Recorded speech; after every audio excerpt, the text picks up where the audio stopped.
Welcome, my emerging expat. You're tuned in to Let's Move to Portugal.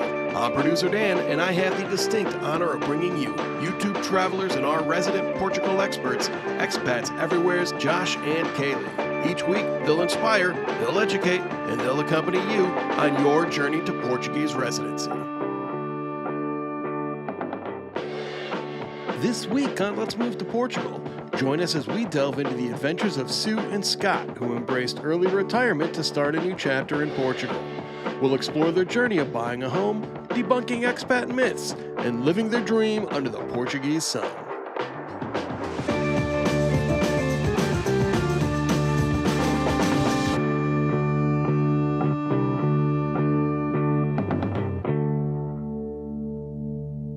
Hey, expats and travelers alike, welcome back. This is season 2, episode 8 of Let's Move to Portugal podcast. Kaylee, how you doing? No, I wanted to ask you first there. You paused, so I thought I can get it in there. I'm doing well. How are you doing? I'm doing well. Listener, how you doing? How you doing? That was a that Joey good? style. Joey style, yeah. How you doing? A lot of Friends references lately, huh? A lot of Friends. Well, last week too. Yeah, I think it was because of Chandler. Right? Oh, yeah. Wasn't it a reference? Yeah. Well, I mean, I always make Friends references because I think that there is an episode. You don't always make friends, but you make friends references. Yeah. There is something happens in an episode that you can definitely equate to daily life. To life, yeah. Real life stuff. I think that's the genius, actually, of the show. Yeah. But we're not here to talk about Friends. We're here to talk about expat life, expat living, especially moving to Portugal. We have a fun episode for you today. It'll be my first time hearing it with Scott and Sue. Well, you told me a bit of the highlights after recording, but I couldn't listen as you were listening and talking. Sure. So I feel like you're rambling. No, I'm not rambling. So we want to give you some updates on what's happening before we jump into the episode with Scott and Sue. So let's talk about the vertical community venture. Where are we at with that? Latest developments? Oh, just lots of paperwork so far. Admin stuff. Yeah. Yeah, I mean, it's self-inflicted, but it's necessary. It's necessary. It's like we had Travis, the owner of Scoundrel Still & Co. He was on several episodes back, and he talked about the rule of threes, where it takes 3 attempts to do anything bureaucratic here, and we have accomplished that. We accomplished that kind of last week, a few days ago, in fact, on Thanksgiving. So we are now in the system and ready to have our property inspected for the beginning part of the auto process. If you want to learn more about the auto process, I guess research it. It's not very fun. You can head to the beginning of last episode. We talk about it, and then I've explained a little more on our dedicated YouTube channel that we have started for this vertical community venture. It is Let's Get Building with Josh and Kaylee. Yeah. I thought we were supposed to do that together. Oh, worry. We should have practiced. We should have practiced. So yeah, you can head over there. I explain the process there, and I'll be explaining in the community tab, right? In the community tab of that channel. I'll be explaining like a lot of building things. Portugal stuff there. Yeah, so, especially in the community tab, because sometimes we can't really get that into video form. Or I wouldn't want to watch a video on that. It'll just be like short. We'll mention it in video, but to know a bit more of the details of it, then that will be in written form on the community tab. So make sure you subscribe there, and we would love to have a video for you soon. It's just we're waiting on stuff to happen. Yeah, we could have started construction already, but the fact that like if we get this process done right, it could save like upwards of 100,000 euros in taxes, not just for us, but for the people that are buying the units. So it's worth it, and we're not behind or anything, but we would love to have an update for you next week. Dying on hey, we started. We threw axes this past week, so we're ready to swing some hammers. Oh yeah, so an axe throwing place opened up in Porto, and that was a lot of fun. Yeah. Definitely would do that again. And then we also had Thanksgiving. We had a Thanksgiving meal, which was really good. And that was actually, you mentioned Travis at Scoundrels. Yep. They opened up their distillery there because it's a lot of space. So a lot of people brought different dishes, which was fun. Potluck. Potluck style. So that was good. So Thanksgiving was yummy. We had a lot of leftovers. So Thanksgiving accomplished. We still have a lot of desserts, really, are the main ones that we still have left over. We had an insane amount of desserts. We did, yeah. I mean, we had a lot of food, and too. And that cake. Oh yeah, Beth, if you're Beth, listening. thank you for that cake. It's It this was amazing it was like the pumpkin gift cake. that kept giving. I mean, I was receiving several days worth of Travis sending me pictures of him having a piece of cake, Leftovers. leftover I cake. thought you were Yeah, gonna say it's a gift that keeps giving because now we can feel it in every movement of the extra rolls yeah. that have A started. moment on the lips and eternity on the hips. Is that the But the saying? frosting on that was so good Well, the too. frosting on it was the thing that was actually So bad for you, good. though. Yeah. Okay, so some highlights from the YouTube channel. We just put out a video over the weekend with Dave in Portugal. That interview has done really well. A lot of people have clicked on it to see what in the world Dave's talking about. And Dave and Kaylee have a really nice sit down where it's really Dave's origin story, and what the past 2 years has been like for him. Because he doesn't often, or Doesn't really yeah, he talk about doesn't that on really. his channel. Yeah. Yeah. I Not too mean, much. with the way YouTube content creation is, it's kind of in a box. You have to put things in a box, and you can't really expound that well. Not like on podcasts or yeah, Long long format format. things, yeah. Platforms. So So he had the opportunity to sit down with Kaylee and tell his story, and it was very interesting, cool.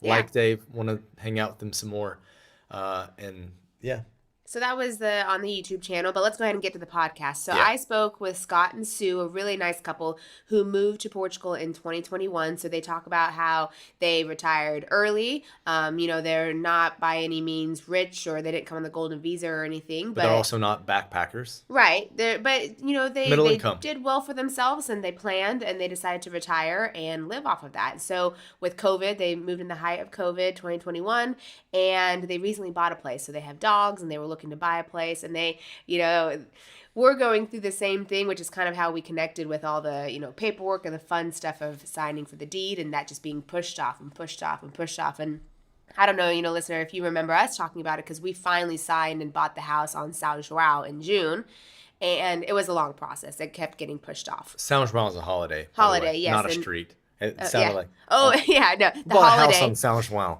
Yeah, not the street. It's got to be a street, too, No, I'm right? sure it's a street, but that's Yes. not the street. So don't No. go looking for us on San Juan in Porto. That's funny. No, I mean on the day of the holiday Yeah. in June, which is a massive holiday in Porto. Yeah. So that's the day that we signed. So it's forever ingrained in our minds that was a good day. Yeah. But it took a long time to get there. And Scott and Sue have funny stories about that as well, being pushed back. And theirs is a little unique in who they were buying from and all the bureaucratic stuff that even the sellers had to go through. So it's a really interesting story. So we talk about them moving in COVID and then what it's like buying. So very interesting. Well, let's stop talking about it here and let's listen to it right after this. Right here. Sue and Scott, thanks so much for joining us today. You guys have a really interesting story of moving here during COVID, buying a house. We'll get to all of that. But why don't you just introduce yourselves for our listener and tell us where you came from, why you chose to move to Portugal, things like that. Okay. I'll start. I'm Sue. We've been here since February 2021. So as Kaylee mentioned, we came during COVID. Came from Las Vegas. I had lived there for over 30 years, met and married Scott there, had a whole seemingly happy life there. But we always kind of wanted something different, kind of wanted to have a jumping off point to explore the rest of the world. So it was always in the back of our heads. And then COVID happened and just turned everything upside down. Everything that you thought was normal and natural in your life was topsy-turvy. And it ended up being the thing that made us realize, God, everything can change in a minute. So let's change. Let's do something different. And we started investigating moving someplace else. Portugal came up. We just put one foot in front of the other and ended up here. So that's a little bit of my side of the story. Scott? I was born in San Francisco, but I lived in Las Vegas for 30 years. I actually grew up in Germany. My dad was a military doctor.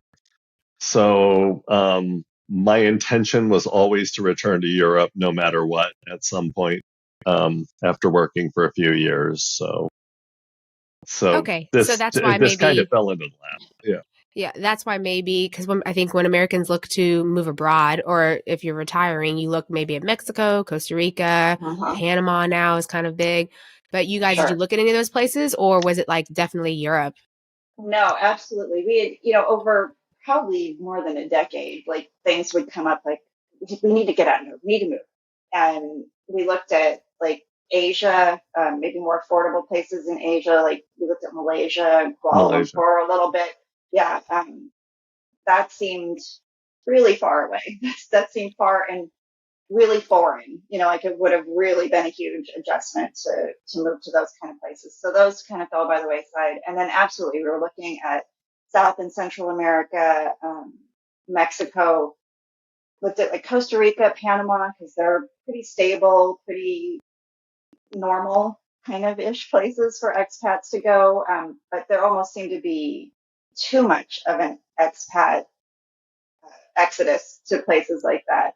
And we didn't want to just move to some place that was America Part Two.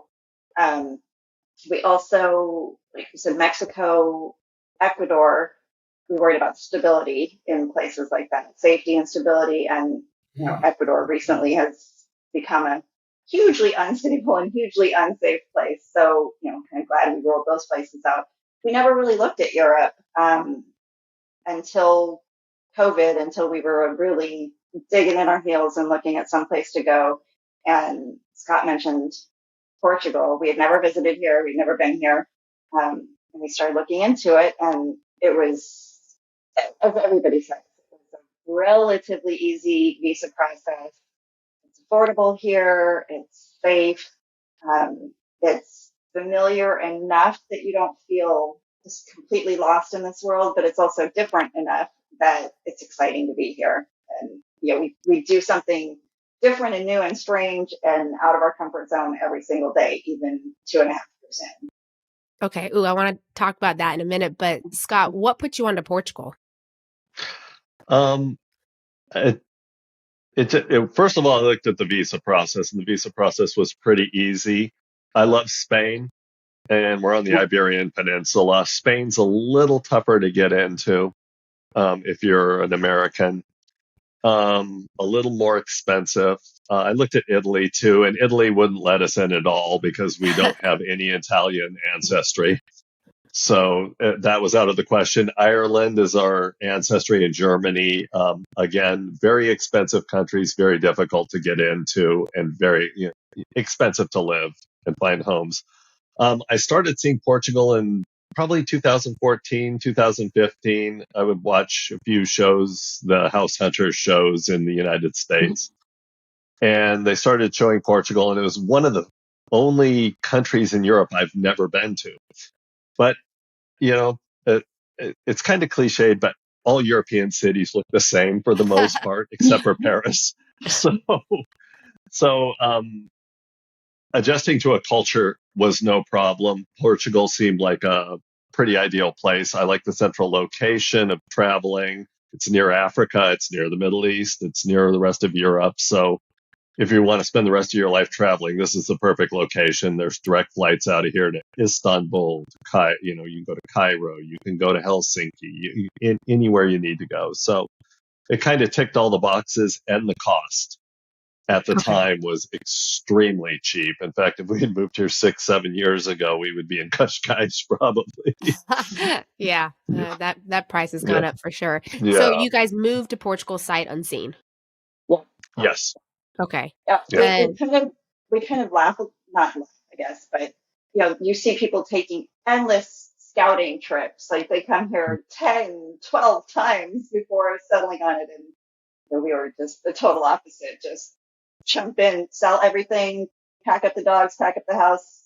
Here we come. And we got it worked out. Okay. So you sold everything and you just came with suitcases. Did you ship anything? Like what was the process like getting over here? We didn't ship. We used one of those like luggage shipping services to get. We brought our main stuff, and then we had 5 boxes come from a company that did just, like I said, luggage shipping. Typically, it would be like your golf clubs and ski equipment, anything that you didn't want to bring on the plane. But we were able to get 5 boxes over that way, just some household stuff. But otherwise, we had gone from a 2,800 square foot house in Vegas, emptying it out, 20 years of living there, just selling everything, giving everything away. I did eBay like hours a day for months to sell off stuff and get rid of things that had any sort of value or any sort of interest. Packed up what we needed. Did the whole process with the dogs of, getting them certified to come over and everything, and drove across the country from Las Vegas to Miami with our dogs to fly from there. We wanted a short flight for the dogs, make that easier. So that's what we did. We ended up, if I can talk a little bit about it, we had planned to move. We were leaving Vegas on February 5th, 2021. Our flight out was February 10th in Miami. So we had 5 days to get across the country. We were going to arrive in Miami on February 9th, fly out the next day. On February 1st, TAP, the Portuguese airline, canceled our flight, rescheduled our flight for 3 weeks later, because this was COVID and this was happening all of the time with flights. But we got it to February 1st. They said, no, it's going to be delayed to February 22nd or something like that. So we're still sitting in Vegas. We still had our house. No, at this time, February 1st, we're still sitting in Vegas. We had our house. We'd sold our house, but we had rented it back from the new owners just until we left. We could have stayed there until the middle of March. We could have stayed, but we had planned everything. We had hotel nights set up to cross the country. We had a car rented, and we were afraid if we canceled any of those things again during COVID, it would be really hard to rebook them. Finding hotels that would take the dogs each night across the country would have been a whole logistical thing. So we made the decision to just go ahead and leave our house in Vegas, drive across the country, and wait out the rest of the time in Miami. So we found a place that we would be able to stay in for a couple of weeks in Miami, just a hotel, but to extend it there. Got to Miami after a highly adventurous trip across the country with 2 dogs. We got a flat tire in Gallup, New Mexico on a Sunday. Tried to get that fixed again in the middle of COVID. We're calling AAA, and they're telling us, well, we can take one of you, but we can't take the dogs. You're going to have to just stand by the side of the highway in Gallup, New Mexico. And the tow truck driver was very cool and took all of us in to get us fixed and everything. So we had that hiccup, made it to Miami. There are worse places to be stuck for a couple of weeks in February than Miami, because the weather was great. It was really nice. Had more snafus and hiccups with TAP. They kept canceling and rescheduling and canceling and rescheduling.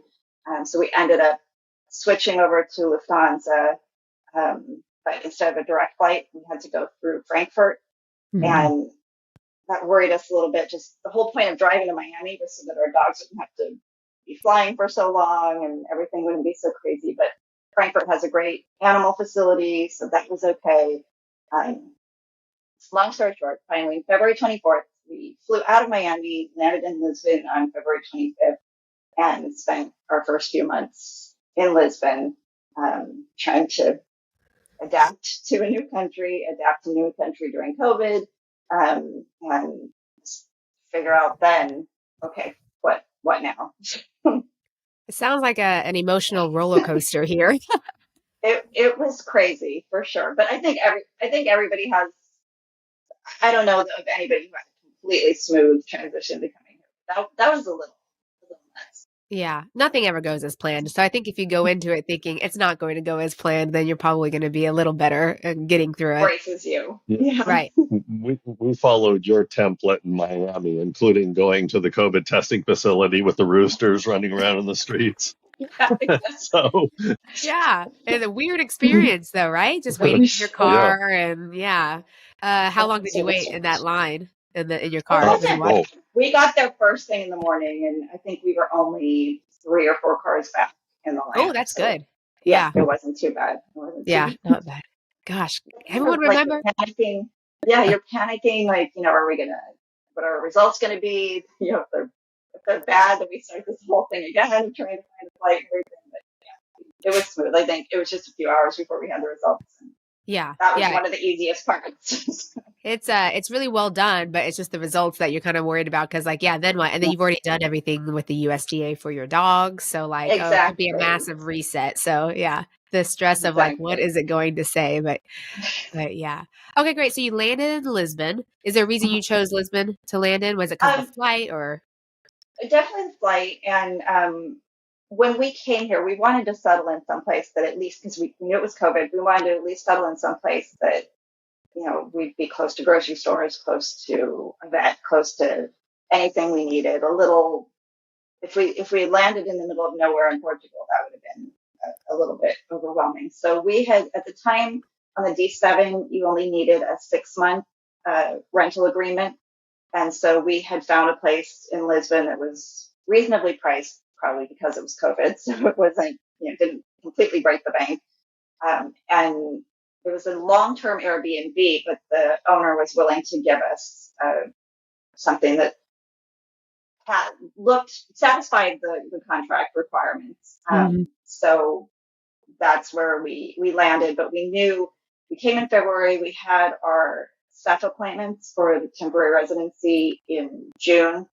So I was really hoping to find a more permanent place by then, so that when we went to the staff appointments, we could give them that new rental contract, the new address, so that everything would be for the address that we planned to right? be in. Exactly, and not to have to go through that after the fact, because from everything I understand, I don't even think that it's almost impossible to update your address in Portugal.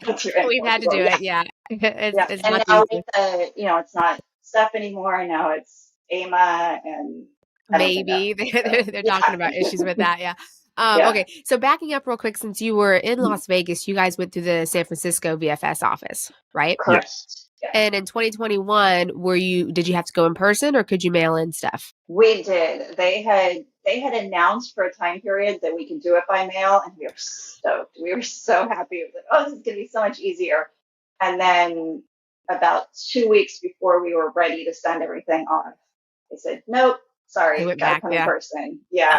So we scrambled and tried getting on the website, and it was always difficult to log in, get an appointment, but we managed to get appointments. And then we didn't have our rental contract secured before we had the appointments, but we had our fingerprinting, we had all the other stuff that we needed. So I had about a 2-week scramble to find our apartment before our meeting there, so that we could bring everything. And that was dicey. It was November of 2020 that we went to our VFS appointments. And again, it was COVID, and it was San Francisco. And San Francisco was particularly wishy-washy about what was going to be locked down, what wasn't, if they were going to do stuff. It was close to Thanksgiving, and so we were worried there were going to be shutdowns for the holidays. And so we just booked a trip to San Francisco, hoped for the best, and it worked.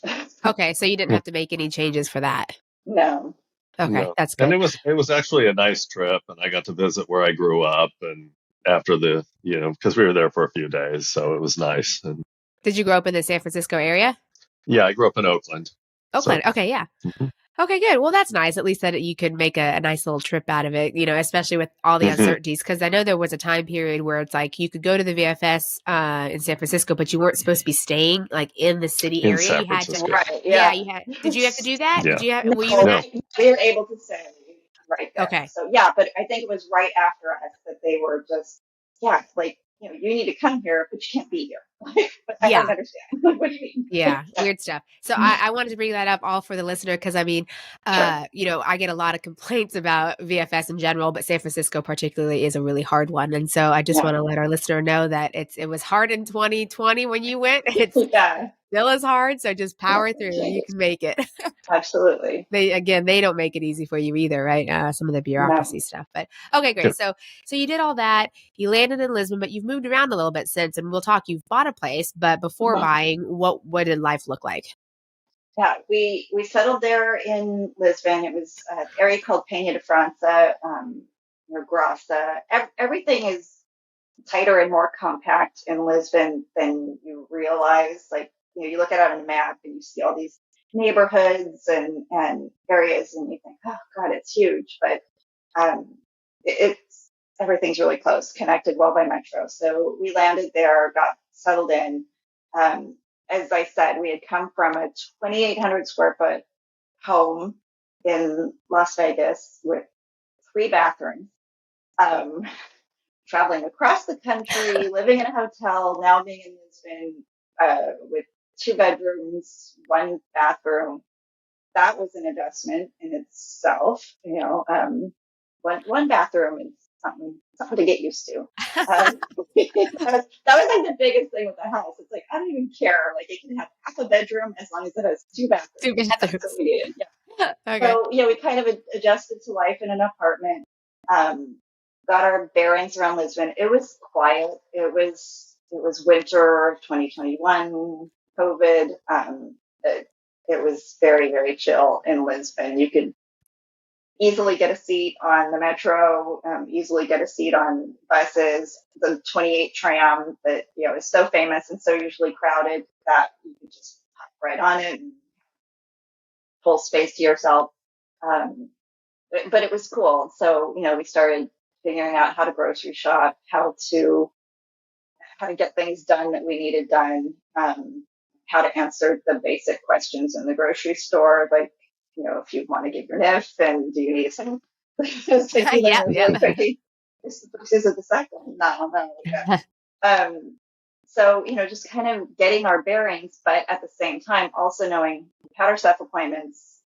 June seemed far off, but it was right around the corner, and wanting to find an apartment. So we started probably in April to hunt for a new place to live.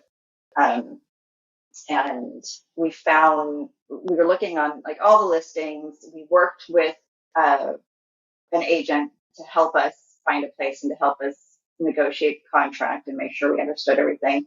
And we found, and he connected us with a realtor in a place in Estoril near Cascais.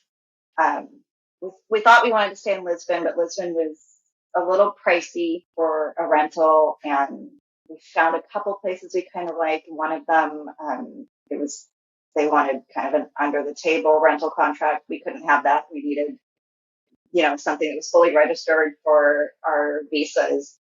So that was out of the question. But we found this place in Estoril, and it was 700 meters from the beach. In fact, we had a little sliver view of the ocean we on the first floor, a little tiny view of the ocean from our window. Only 1 bathroom, so back to that issue. Oh no! that we were willing to make the sacrifice. We had lived now for 4 months. Only 1 bathroom. We could do it. So great location. There was a grocery store literally right downstairs. About maybe 600 meters to the train station, the train that runs between Lisbon and Cascais, so it would be easy to get back into Lisbon, to go into Cascais. So we found that. We signed a 6-year contract, knowing that we could get out of it after 2 years if we so chose. We kind of knew we wanted to be looking for a house eventually, so that worked for us, and it was great. It was a older building, like built in the 80s. It was super ugly and awful looking from the outside, like very Soviet era block housing kind of looking thing. But they had redone the inside, a brand new kitchen, brand new bathroom. It was really nice. So it was a great place to land. We had great landlords, and it was a terrific place to be. We really loved Cascais. So international, great restaurants. So being close by to that was awesome. But being a little bit outside of Cascais made it a little more affordable. At the time that we signed the contract, it was 1,100 euros a month, which some people will go, oh my God, so expensive. That's crazy. But for Cascais and Estoril, that's a bargain. You couldn't get that apartment now for that price at all. So it worked for us, and it was a good place to land and live for a little over 2.5. Well, I guess just about 2.5 years. Okay, I think you're going to scare people by saying that you signed a 6-year lease. I Yeah. think people are asking for like, can I do a 6-month or a 1 year? But like, so why did you Yeah. choose a 6-year lease? I mean, you said you could get So out of it, but like, was it a that was negotiating what tactic? we sat down. We met with the landlords, super nice people, and we said, we wanted a 1 year that felt reasonable to us, and they talked about the challenges as a landlord that, if you have people coming and going quickly, they've got to go in, they've got to repaint, you have to change utility contracts. They lose time in advertising the property and getting a new tenant in. And as we understood, and we talked about in that meeting too, the fact that whatever length the lease is, the tenant only is obligated to fulfill 1/3 of it.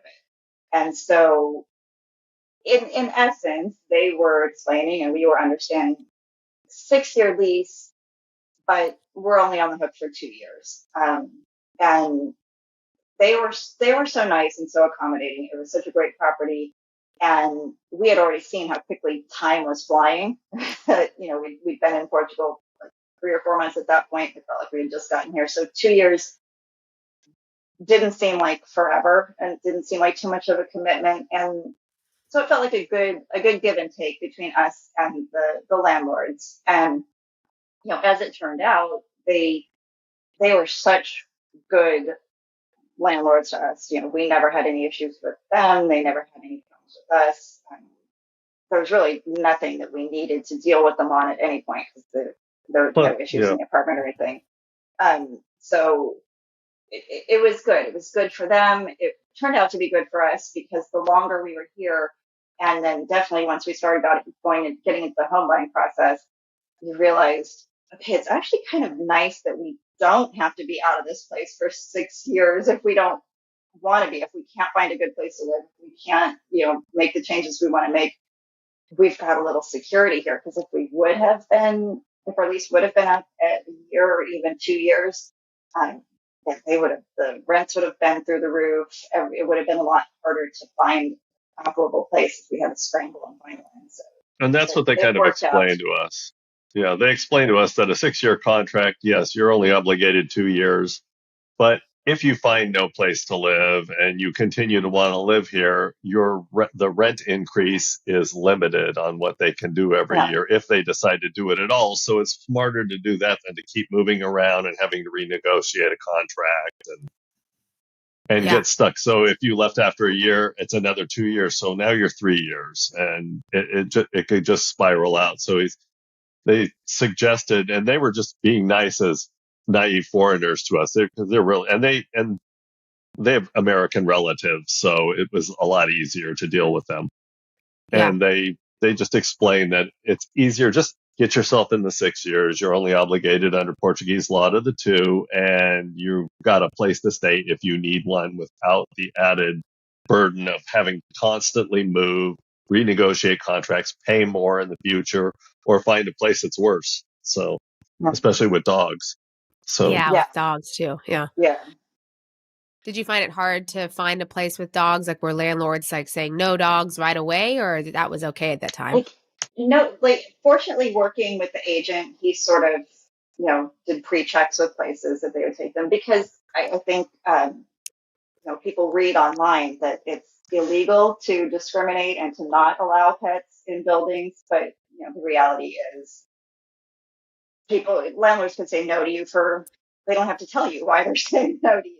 And that would factor into it. So it was a huge thing to find a place that, we have 2. They're small, they're old, but a dog's a dog, and dogs do what dogs do and make messes and do what they do. So it was good to find a place that would take both. Okay, so then you've moved into this new place and you have a 6-year contract. And at what point did you start looking? Because you always wanted to buy, right? That was always the plan to come to Portugal and buy? And especially once we got here and knew, okay, we like it, we're going to stay, then, we're old and old fashioned. We have that, buying something, owning something, really, it's your goal in life. It's how things should be. but we believe it. It's how we feel about things. And so we knew from the start we wanted to buy something. And we knew pretty quickly into the time of living in Lisbon and living in Cascais that buying something around there wasn't going to be feasible from a budget standpoint. We had an extremely small budget. And from a size standpoint, freestanding houses in the Lisbon or Cascais area are super rare. And if you do find them, they're huge. They're like, 6-bedroom places, and so out of our budget and not the size we wanted. We wanted a small place. So we knew we wanted to move. We wanted to find a spot. We bought a car because we knew that we'd be looking, in far-flung places that buses and trains maybe wouldn't be able to get us to. So we bought a car in November 2022 and decided then that when the new year turned around, that's when we would start looking. So we did start looking early this year, January, February of this year, knowing that our 2 years in our apartment would be up in June 2023. And so, we knew it would take time to find a place, negotiate a place and everything. So by the time we'd be ready to move, maybe it'd be about the time that our lease we could leave our lease after the 2 years. So that seemed the right time to start looking. Yeah, that makes sense. Okay, so you started looking at the beginning of the year, 2023. And did you see a lot? Was there a lot out there that fit your criteria? Was it tough to find a place? It was Scott, oh, I love it. Yeah, it was hard to find because, again, we were hoping for detached. We Find were bathrooms, right? just more than one. That's all we need. And I didn't even need like 2 full bathrooms, just one more toilet. That was the goal. One more toilet. Okay, so at least 1.5. Yeah. So, but our criteria was pretty specific of we were hoping for 3 bedrooms. We ended up with 2, but we were hoping for 3 bedrooms, 2 baths. So smallish, but we also wanted at least a little bit of land, at least wanted to be able to have garden space. That was important to us, having lived for 30 years in Las Vegas. Yeah, and a good kitchen. Yeah, that's nice. I can see behind you, Scott. Yes, I love my garden. It's pretty modern. Yeah.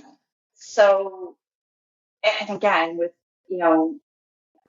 a big budget probably by Portuguese standards, but not by American and not by, we couldn't live in a big city. So we knew we'd be stretching out, and it was hard. I mean, I poured through all of the listings. Idealista, which I know a lot of people use, is okay. But there's just too much, a lot of outdated stuff. I know it's a mess. So really I favored, there's a site called Green Acres, .pt. That seems to be a little more focused. They weed out some of the repeated listings and outdated listings. But we worked with a buyer's agent. I was Facebook friends with a realtor in the Cascais area, and I reached out to her, and she so kindly, knowing that she couldn't help us because we weren't looking in that area, she so kindly talked with me for a really long time about what we were looking for and connected us with an agent friend of hers who was located more in the center of Portugal. She's in Leiria, and we were thinking that might be the area that we ended up in, somewhere in Leiria, Santarém, Nazaré, something like that. So she connected us with her, and her name was Sophia, and she was our angel, and definitely turned out to be our angel in this whole process. But she started looking for us also and helping us connect with people. We found one place that we liked in an area called Torres Novas, which is kind of near Santarém. Went to see that. The owner assured us, oh yes, everything is legalized about this property. Everything's fine. The owner, of course. Yes, of course. And luckily we had our buyer's agent.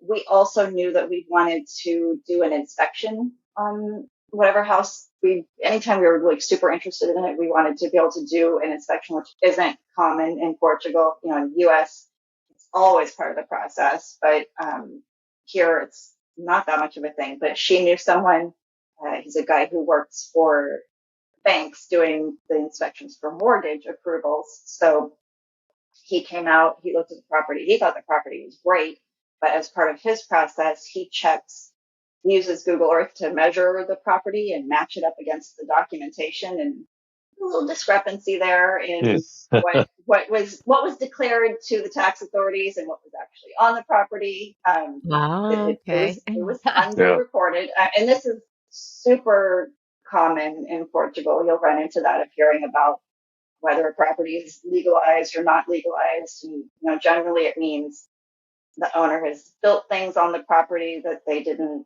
get permission to do, aren't properly reporting to the tax authorities.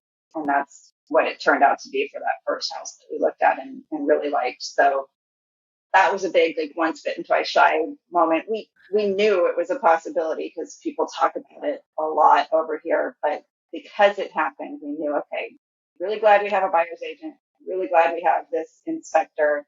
And at that point too, we also connected with a real estate attorney who would really dive in deep the next time we found someplace that, you know, make sure everything was on the up and up. And as foreigners, we want to make sure we're legal, Yeah. no matter what. Just because we don't have the same rights as Portuguese citizens for the most part, so we wanted to make sure every T is crossed and every I is dotted. Make sure that we're in a good position that they can't come to us and say, "Hey, yeah, well, what are you doing here?" Yeah, exactly. Yeah, because you could get yourself in a little bit of a sticky situation if you buy a property like that. Because I mean, obviously, the person who lives there, if you put that there, then it's whatever, it's your thing. But then now, when it's changing hands and it's going through all the different proper channels, it's good that they were able to find that stuff. So yeah, for sure. Okay, so you had to say no to that one. Yeah. So we had a trip planned back to the U.S. So we put things on hold for a little bit. That was our first time going back. Came back and dived into it again. And I mean, I spent hours a day pouring through the real estate listings, and we use all the filters, your budget, and this and this and this. And it was we call our house now a noza agulha, our needle, because it was a needle in a haystack to find this place. But I stumbled across this listing one day. It was way further north than we thought we wanted to be. We thought maybe like Lydia was about as far north as we would want to come, because the rain is real. It really happens. It really happens a lot today, most days. So we weren't sure, we didn't want to be around too much rain, didn't want too much cold. And people say, oh, that's all the north is. It's just rainy and cold up there. But this was in a town called Mira, which is about 20 kilometers south of Aveiro, which is, a main city people might know, maybe about an hour away from Porto. So it was farther north than we thought we wanted. But this listing for the house, it was like, the heavens opened up. I looked at these pictures and like, oh, it can't look that good in person. There's no way, because it's really awesome. It was a newer build. It was built in 2019. It has a front garden, a back garden, 2 bathrooms, a good kitchen, 2 bedrooms. Insulation. Well insulated. Yeah, super modern build, and a thoughtful build too. Like when I spotted it and showed it to our agent, one of the things that she pointed out was if the owners built it to live in. The first house that we had looked at was a flipper. Basically, they had bought it, redone it pretty well. But this house that we ended up in, they built it to be comfortable in. They built it to live the rest of their lives in, and the owners were French. Built it to maybe a higher standard than Portuguese locals might have built it to. So she's like, this is a great property. It's a little outside of our budget, but she was really talking us into coming to see it. So we did, and it looked as good, if not better, than it did in the pictures. And so we loved it and made an offer that same day that we saw it. So there's a little bit of pressure because it was such a good house. And even though it was a little above our budget, it was still pretty reasonably priced. And we thought, okay, we don't want to miss out on this. So Yeah, we made someone an else offer. might take it. Yeah, we made an offer pretty quickly and made it contingent on the inspector checking the property out. But it was accepted. So we started moving forward. Okay, so that's such a good way to put it, that they were thoughtful with the construction, because I think you're right. When someone just flips a place that they're not going to live in, they might cut some corners, use some materials that aren't as nice, things like that. But when someone is planning to live there, then they obviously want it comfortable and they want it done right for themselves. So there is a difference, because sometimes they look the same, right? Especially on pictures, like they might look the same, but when you get in there and you start looking at like the smaller things, that's really good. To really investigate that side of things. The quality is amazing here. It's one of the higher quality houses I've seen in Portugal. So okay, so then you said that they were planning on living there and like the rest of their lives, but I guess that didn't happen. So they decided to sell. They're French. Did they go back to France, or what happened? So I never asked too much for the full story, but it was an older couple, and apparently the husband and the couple passed away. Maybe we think it was about a year after the house was finished. I just don't want to know. I didn't want to ask too much, but like they died in your living room. Probably in the bathroom. There are no stains anywhere or anything. So no phantasmas. Yeah. Okay, good. No, we subsequently found out that he had had a heart attack and passed away. But so that's what happened. They were French citizens, planned to spend their retirement here. He passed away, and evidently the wife didn't then have any interest or desire to just stay by herself in a foreign country. So the home was left to the heirs, to a son and a daughter.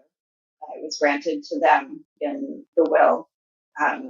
So they were, we met the son. He looked like he's probably in his 40s. He didn't have any interest in having a house in Portugal. So they're pretty motivated sellers to leave the properties.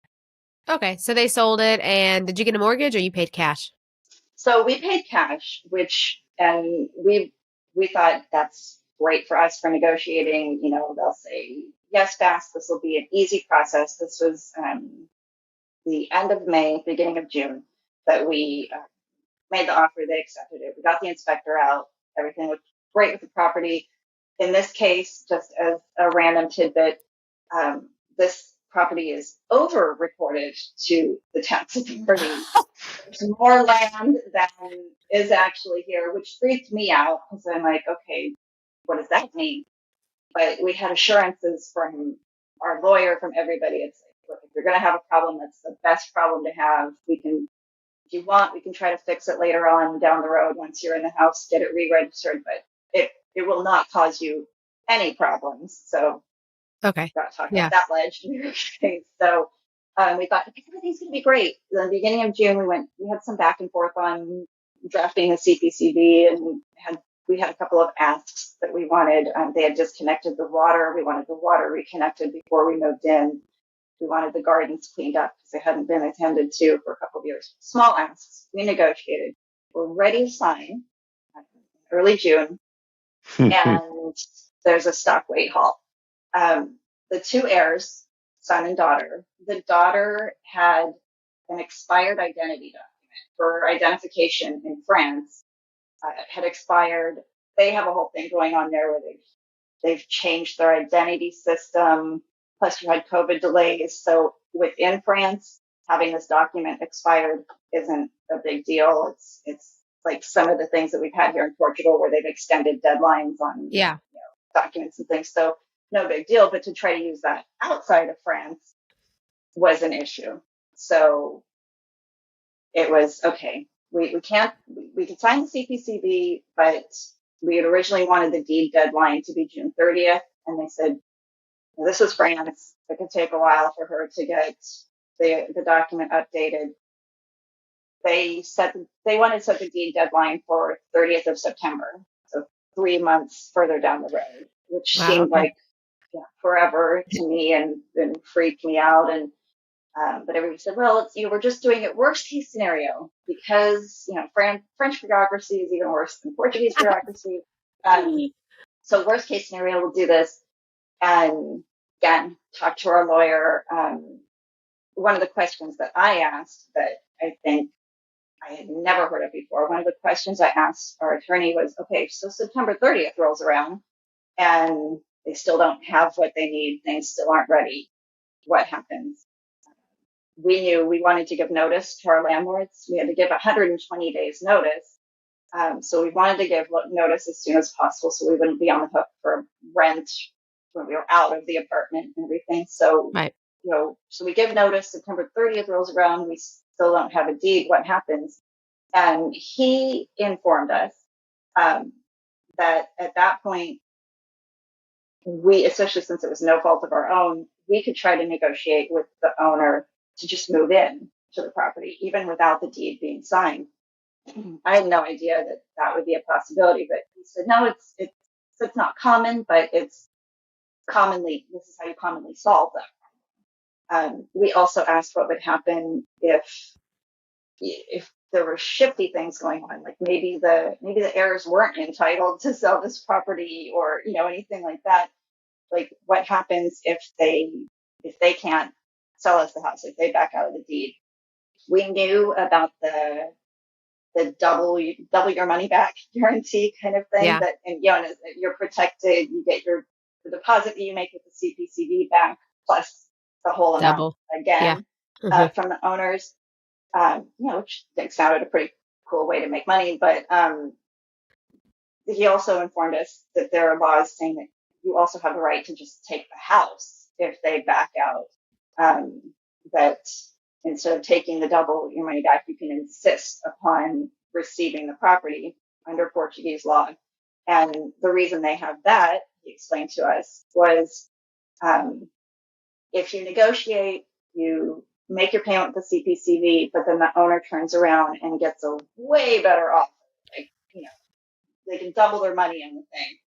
It would be more profitable for them to just get out of the agreement, pay you the money they owe you, and take the fortune from the next people who offered. So to prevent that from happening, they have this protection that, you can say, no, we don't want double our money back. We want the house. The house, yeah. So that felt good too. We felt like we had a lot of protections. So, okay, September 30th seems like a long way off, but spending a summer in the Cascais area, again, sort of like Miami in February, not a bad thing. This is a cool place to be. So we were willing to do it. We gave our notice to our landlords. We signed the CPCB for September 30 deadline. Everybody's saying, oh no, it'll probably be July, August at the latest. Everything will be fine. Laugh from Scott. Oh, the suspense is killing me. Until it wasn't. So she actually ended up pretty quickly in France. Instead of dealing with the identity document stuff, our attorney had suggested to them, why don't you just sign power of attorney over to your brother, the other heir, who doesn't have an expired document, solve it that way. So they did that. That happened relatively quickly. That was early July that they got that accomplished. So yeah, but no, wait, there's one more thing they need to do. They need to get something called a European Certificate of Succession.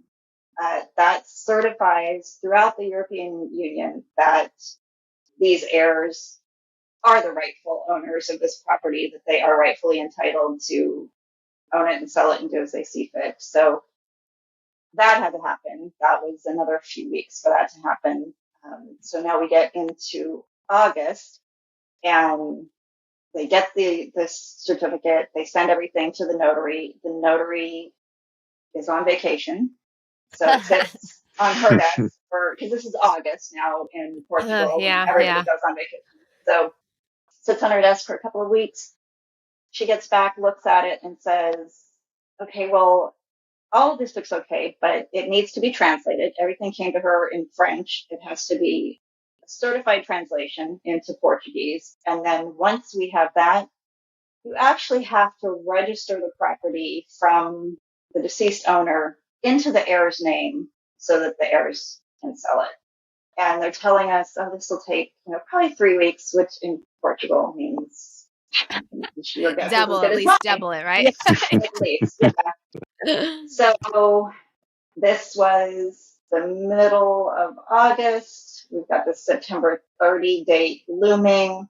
We have all of this stuff that we have to do. Their seller's agent goes on vacation, so he's not handling anything on the Portugal end for a couple of weeks.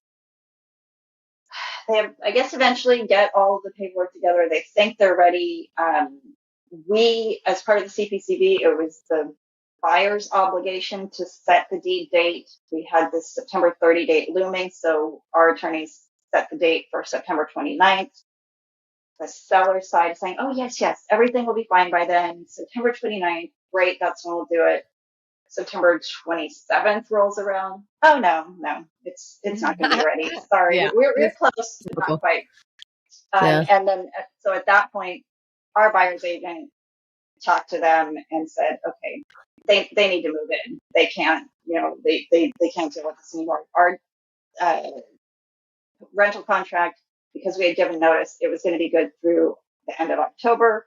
So we're at the end of September. Like we got to get out. We have to arrange movers. We have to, plan a move. It was 2.5 hours from where we lived to get up here. So we had a lot to do.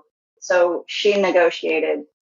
The seller had already bought his ticket to come to Portugal on September 29th anyway, thinking he was going to sign the deed. So he was here. We signed an agreement to take possession of the property, extend the deed deadline until October 31st for these final things to be sorted out. And that's what we did. We drove up here on September 29th, got the keys. It felt like it was ours, but not quite ours yet because we hadn't done the deed. But we did. We were able then to arrange everything to move out of the property in Sherrill, come up here. We moved on the worst weather day of the year. Of course. It was awful. It was literally just buckets coming out of the sky. We had a great moving team that just powered through. I thought at any minute that day he was going to say to us, no, sorry, you got to cancel. This is too much rain. Yeah, but he powered through. His truck broke down. They moved everything from one truck into another truck, got up here, moved us in. So we moved in October 19th. And then a few days later, finally heard, okay, everything's ready for the deed. Good to we go. Got this. We're going to meet the deadline. And I was sure that something else would go wrong right up until the last night, right up until the morning that we were driving to sign the deed. I'm like, we're going to find something else that's missing, something else that's wrong. But no, so we arrived at the notary's office on October 31st. We were there for I don't even think we were there for 15 or 20 minutes. It was so fast. Everybody has it just, Ours took like an hour. Yeah. People talk about like hours and hours sitting there with everybody, but it was like we just kind of just kept looking at each other like this is everyone was done. It had been dragged on. They were done. Yeah. Okay, cool. Well, it wasn't even worth the flight from France for the owner. It was 15 minutes. Yeah. It took him longer to smoke his cigarette. Yeah. I'm sure he was happy just to be done with it after that. Okay. Oof, another roller coaster. Well, okay. Yeah. So thanks for telling us. I mean, I think that's so valuable for everyone to hear that you just kind of got to roll with it. So I just want to end with one more thing. Cause at the beginning, when you were talking about how you've been in Portugal since 2021 and every day you're learning something new. So just really quickly tell us, each of you, what's something that you're learning or that's a continual thing that you see that would be good advice for people just to be aware of that you will have to maybe learn or do on a daily basis. Go ahead, Scott. I always talk first. First of all, I watched a podcast or a YouTube video from you guys a couple days ago about buying a car, and it's expensive here, but the dealership registers it for you, so that's pretty easy. It's the VAT that makes cars expensive. Tolls cost a lot of money. That's where most of your expense comes from. Yeah. Gas, not so much, because we have a hybrid and it gets 60 miles to the gallon, so it's pretty good. But it really gives you a lot of freedom. It's hard to park. Well, not now that we have a house, we can park. We have a place to park. But when we lived in S2E8, it's hard to park, but 2 or 3 go-arounds, you always find a spot. People are always moving in and out. But it gives you that freedom just to go around, and it's a lot of fun with roundabouts. It's not the drag it is in the United States, where you're just waiting for left-hand turns incessantly. So it's fun to drive, except rural areas, which are incredibly dangerous, which I would not suggest you ride on. Okay. Because they're very narrow and dangerous. Other than that, I would say learn Portuguese too, as much as possible, not just the basics, and keep working at it, because in the big cities, Porto and Lisbon, a lot of people speak English, but out here, the Portuguese, we're needing to learn a lot or use a lot more. So good to know. Yeah. Those are the 2 things. And then the other thing is it's bureaucratic. Just yeah. Know that for sure. Yeah. Yeah. And Sue? One of the things that I've learned really recently moving up here is that people are different everywhere in this country. As you move to another place, you tend to generalize and say, well, the Portuguese this, the Portuguese that. But here, moving up to this area, I'm stunned by the friendliness of people and the openness of people. In the big cities, I think people are a little more closed off, a little more keep to themselves. Up here, everybody's really nice and very appreciative of trying to poke through your Portuguese and trying to say, me like this, me want more in Portuguese. So yeah, I'm surprised by the differences in people throughout the country. That's something that keeps me on my toes. I was starting to learn to not say hello to people as I pass them in Lisbon, in Cascais, because people didn't do that. Up here, now we smile and wave when you see somebody, even if you're driving past them. So, that's learning the differences within Portugal is a big thing for me, and I'm loving it. Great. Well, at Expats Everywhere, we believe that moving abroad transforms lives, and it sounds like moving to Portugal has definitely transformed your guys' life. That's awesome. Absolutely. Thanks so much for joining us today. Thanks. Thank you.